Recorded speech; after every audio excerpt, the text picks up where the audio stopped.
In recent days, we have brought you a lot of coverage of the impact of fentanyl and the incredible problem with overdoses here in our region. You've heard from families, harm reduction advocates, and also people who are living in drug recovery. Well, tonight on News Channel 11 at 5, Ansley Daniels here covering two important questions with the sheriff and district attorney. Why is the deadly synthetic opioid seemingly everywhere these days?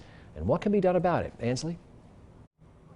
Well, Josh, Sullivan County Sheriff Jeff Cassidy and the district attorney there, Barry Staubus, both tell me that their teams are doing everything they can to reverse the growing number of fentanyl-related overdoses and death through filtering out gangs and even prosecuting overdose deaths as second-degree murder.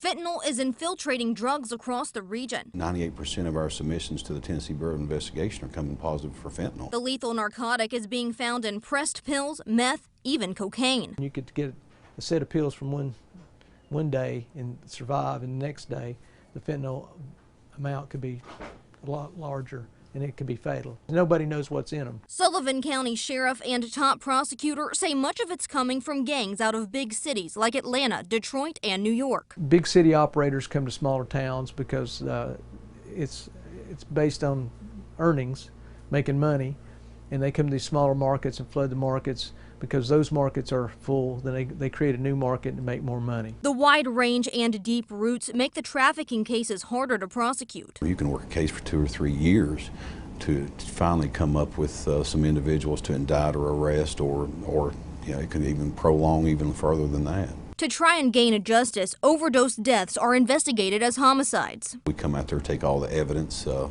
We send their bodies off for autopsy to see what toxic levels of what drug caused the overdose.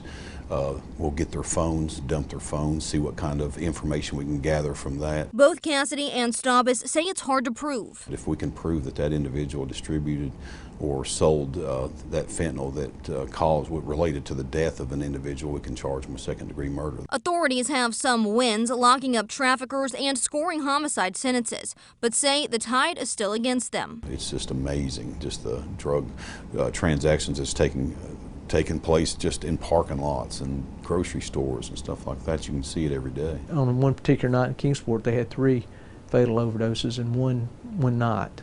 And that gives you some idea of just how serious the problem is.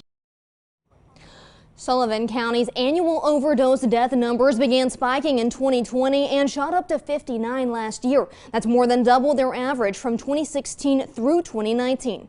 With fentanyl still on the increase, it is expected to be higher for this year. Josh?